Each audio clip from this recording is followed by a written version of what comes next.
Let's now take a quick look at India Today's predictions for State of War, Kerala. This is a stunning result about to come because exit poll, vote share, UDF, that's the Congress-led front, 38%, LDF is 47%, NDA is 12%, others are 3%. So 9% lead to the left Democratic Front led by the CPIM, NDA getting 12, so the BJP down compared to last time, they got 14.8. How is this translating into seats? And take a look at what has happened in Kerala as per Axis My India poll. If these polls are right, this is what we are predicting. UDF, 20 to 36. LDF, 104 to 120 out of 140. Pinarayi Vijayan, as per this poll, is heading for the biggest ever victory in the history of Kerala.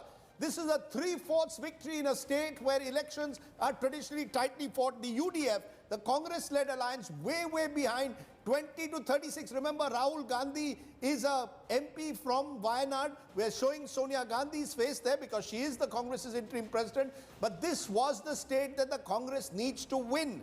NDA 0 to 2. They won 1 seat last time. They're winning more or less the same numbers. Others 0 to 2. But this, to my mind, is a result that will already send major political reverberations if it is true. And if it is true. But I must be honest, I traveled through Kerala and I sensed a Vijayan wave. And I think this poll has captured it. This is not a left wave. This is a wave for a man called Pinarayi Vijayan for his handling of COVID and for his handling of the floods round. The data suggests that there is a huge pro-incumbency for the LDF government in the state of Kerala. And look out for the number of women who voted for Pinarayi Vijayan and the left. This is stunning what I'm about to tell you. The number of women who voted for the LDF is 50% against the UDF getting 35% of the women. That's a 15% gap between the number of women who voted for the left and for the Congress. Amongst the men, the left is ahead only by 3%.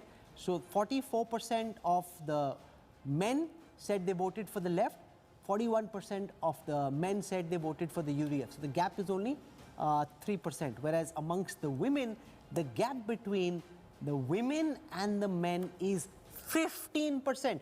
50% of the women saying they voted for the LDF, 35% of the women saying they voted for the UDF. Huge. And the fact is that food kit scheme, this was not a normal giving just dal, just giving chawal or gehu.